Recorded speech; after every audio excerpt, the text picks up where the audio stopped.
के जाने तमन्ना, तोला देख के जाने तमन्ना, मोर दिल माँ कुछ कुछ होते रे, मोर दिल माँ कुछ कुछ होते रे।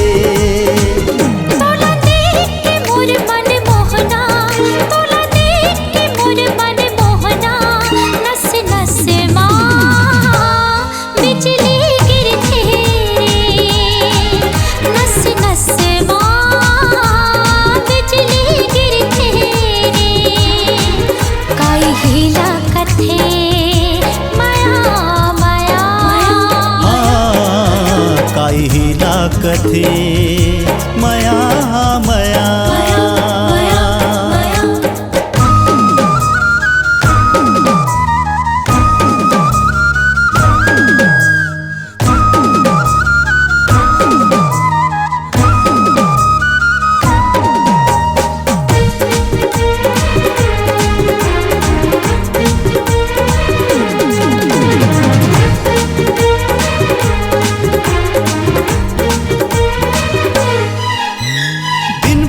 मछली कस्तड़ पौसनम का मया के ते रोग लगाए, एको घड़ी तोला नहीं देखो सनम, जीवरा मोरे अकुलाए।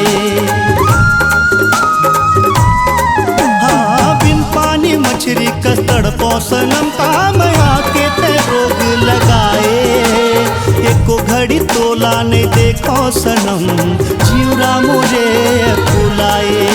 जब ले देखे तोला माया होगे मोला, तोरे ऊपर मुरमन हर मोहागे सनम। जब ले देखे तोला माया होगे मोला, तोरे ऊपर मुरमन हर मोहागे सनम।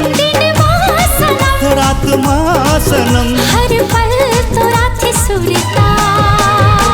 हाँ काई हिला कथे मया मया, हाँ काई हिला कथे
नजर मातुर सुरतिया।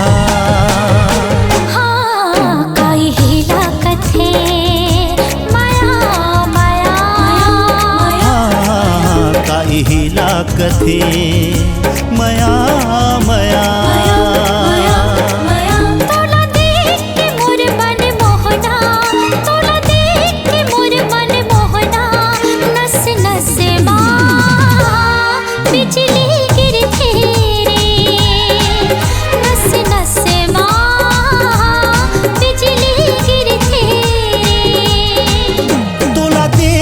जाने तमन्ना, तोला देख के जाने तमन्ना, मोर दिल माँ कुछ कुछ होते रे, मोर दिल माँ कुछ कुछ होते रे। काई हिला कथे मया मया, काई हिला कथे मया मया, काई हिला कथे मया मया, काई हिला कथे मया मया। सुंदरानी फिल्म प्रोडक्शंस के बैनर तले लेकर आ रहे हैं मनोरंजन का पिटारा। का इहिला कइथे मया। निर्माता लकी सुंदरानी और निर्देशक उत्तम तिवारी लेकर आ रहे हैं का इहिला कइथे मया। आपके नजदीक के सिनेमा घरों में